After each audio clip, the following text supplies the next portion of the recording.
I just finished Junie yesterday, and this one is about an enslaved girl who is haunted by her sister's ghost, and she starts to resist some things that happens to her, including her love. This one is a debut from a debut author, and I can say that I really enjoyed it and gave it 5 stars. Next, I read King of Ashes, and this was by S.A. Cosby, and ooh, I'm just heartbroken. I gave this like 10 million stars. It's probably my best read of 2025. This one is about a gentleman whose father was just in a crash, and now he's in a coma, and he comes home to a sister that's a mess, a brother that's a mess, and a brother who's in some mess, and he's there to try to clean it up, and it's a ride. Okay, finished Can't Get Enough by Kennedy Ryan, and this is a romance following Hendrix, and it's about a girl, a high-powered professional girl who finds love in an unlikely source, and it was good and I enjoyed it. I finished Somadina, and this one is by Akwaeke Emezi, and this is about 2 twins that come across magical powers. One of them becomes missing and one of them becomes extremely great,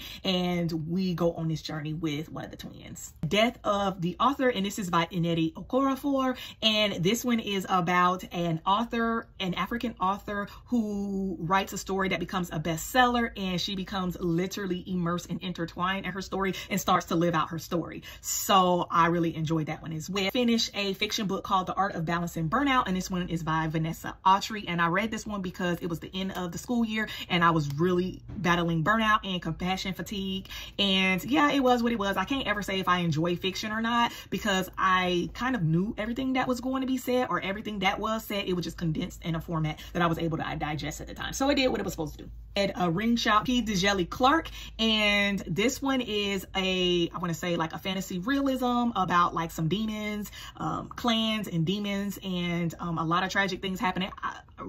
Honestly, I have to reread this one because I listened to this one 100%, and I can't do that. Like, I have to read the beginning, I have to read a lot of the middle, and I have to read the end if I'm going to be listening, and I didn't read at all. So I have to reread it. So a lot of it was a very hazy. So I'm gonna be honest with y'all on that one. The Rose Bargain by Sasha Payton Smith, and this one is about a woman in her courting season doing all she can to marry a prince. However, she had a sister who was missing but then came back, and now her sister doesn't seem to have any memory, so she goes on this journey to find out what happened to her sister while also trying to be courted by this prince. It's like a fae romantasy type situation, and for some reason I really enjoyed it.